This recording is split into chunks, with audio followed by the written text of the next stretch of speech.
way that can really, really, really badly hurt you. You know, you're not going to drown. You're not going to crash on the bike anymore.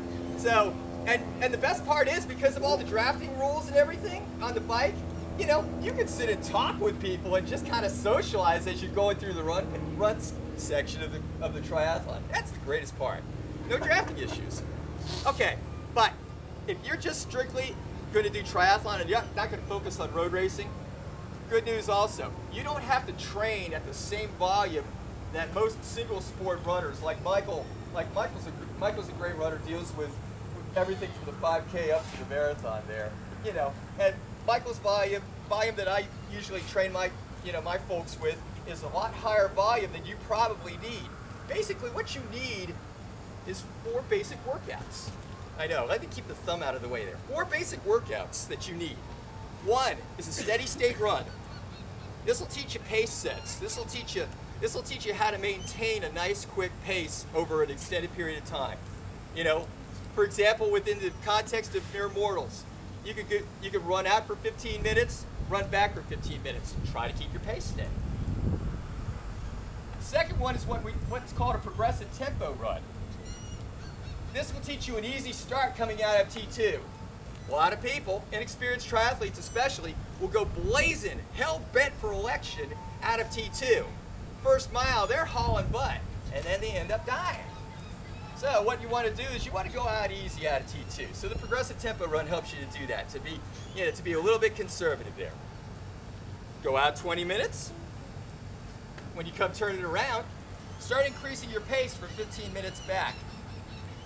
Odds are good you might not have that much further to come back to the start if you increase your pace, run judiciously on the return trip.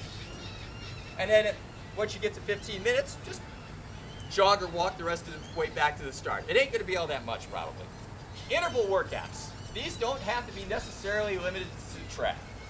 This will break your one-run pace mentality, where you go out and you run the 8-minute, 7:30 pace or whatever for all your workouts. Break that one-run pace mentality.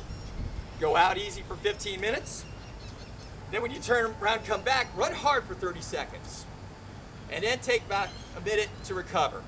You don't even have to worry about time necessarily looking at your watch. If you go by light poles, maybe you run from one light pole to the next and you take 2 light poles to recover.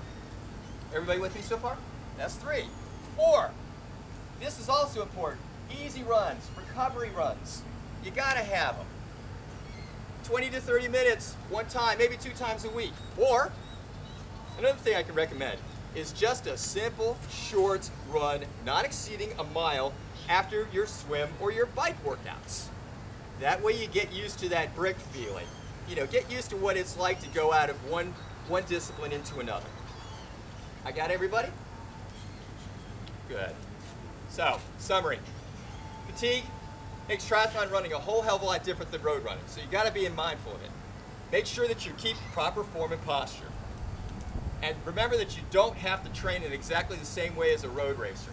If you use those 4 workouts that I just mentioned, and just keep it simple. You don't have to make it all that complicated. Keep it simple. Your training volume will be good.